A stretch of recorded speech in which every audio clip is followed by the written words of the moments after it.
Wedding day vlog. അങ്ങനെ അവസാനം നമ്മൾ കാത്തിരുന്ന് എല്ലാ ദിവസവും കഴിഞ്ഞ് ഹെന്ന ഡേ, പിന്നെ ഹൽദി മെഹന്തിയൊക്കെ കഴിഞ്ഞ് അങ്ങനെ വെഡ്ഡിങ് ഡേ വന്നെത്തിയിരിക്കുകയാണ് ദീദിയുടെ.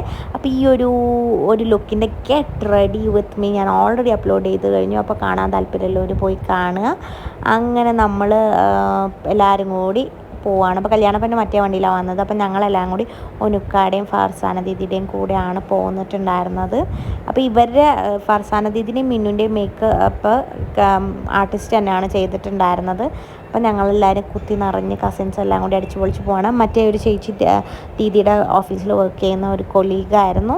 അങ്ങനെ നമ്മൾ അവിടെ എത്തി. അപ്പോൾ നമ്മൾ ഭയങ്കര ഏർലി ആയിട്ട് എത്തി. കല്യാണ പെണ്ണിൻ്റെ കൂടെയല്ല വന്നിരിക്കുന്നത്, നല്ല ഏർലി ആയിട്ട് എത്തി. അപ്പോൾ ഇതാണ് ദീദിയുടെ ലുക്ക്. അപ്പോൾ ദീദിയുടെ കാര്യം പറയാമല്ലോ, നോ ഗോൾഡ് മാരേജ് ആയിരുന്നു, അത് പറയാതിരിക്കാൻ പറ്റില്ല. ഹാറ്റ്സ് ഓഫ് ആണ്. ഒരുപാട് സ്ട്രഗിൾസ് ഫേസ് ചെയ്തിട്ടാണ്. അങ്ങനെ ഇൻസ്റ്റഗ്രാമിൽ കാണുന്ന പോലെ ഈസി ഒന്നല്ല. പക്ഷേ ദീദി നോ ഗോൾഡ് മാരേജ് ആണ് ചെയ്തിട്ടുണ്ടായിരുന്നത്.